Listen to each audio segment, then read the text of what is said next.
এক ভূমি অফিস খুলে দিয়েছে দিনমজুরের কাজ করা মাসুমের ভাগ্য।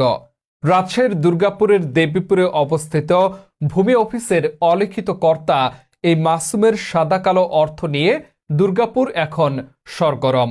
বিস্তারিত থাকছে 2 পর্বের প্রতিবেদনের প্রথম পর্বে। ভূমি অফিসে অস্থায়ী ভিত্তিতে কাজ করা মাসুম যেন সব নিয়মকে বৃদ্ধাঙ্গুল দেখাতে শুরু করেছে। দীর্ঘদিন ধরেই মাসুমের নামে নানা অভিযোগ।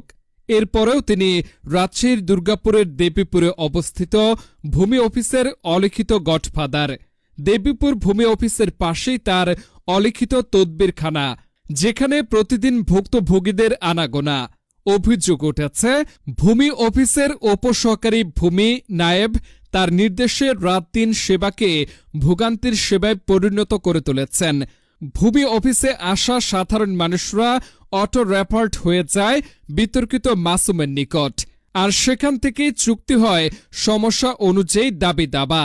জমি সংক্রান্ত বিষয় নিয়ে দেরাজ নামের বৃদ্ধ ব্যক্তি ভূমি অফিসে গেলে তাকেও রেফার্ড হতে হয় মাসুমের দরবারে। মাসুমের দাবি দাবার বিষয় নিয়ে তিনি শিরোনাম নিউজ টিভিকে বলেন, ওই মাসুমের বাড়ি দেবীপুর, 3টা দলের দেখাচ্ছি যে আমি খাস করে দেবো, দেখছি যে আমার যেটা 60,000 টাকা লাগবে।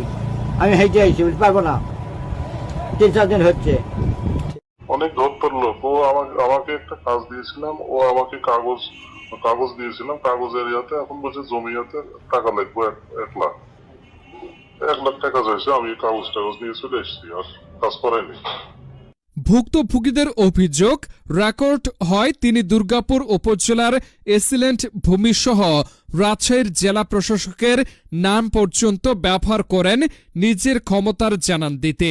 উল্লেখযোগ্য, কোনো বড় ধরনের আয়ের হদিস খুঁজে পাওয়া না গেলেও তার শ্বশুরবাড়ি এলাকায় কোটি টাকার অর্থ ও দুর্গাপুর বাজারে 70 লক্ষ টাকার বাড়ি ক্রয়ের সন্ধান মিলেছে শিরোনাম নিউজ টিভির হাতে।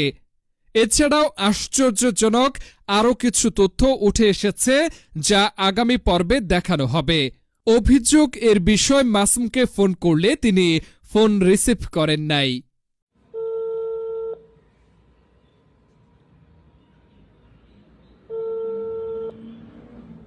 তোর ফোনে ধরবে।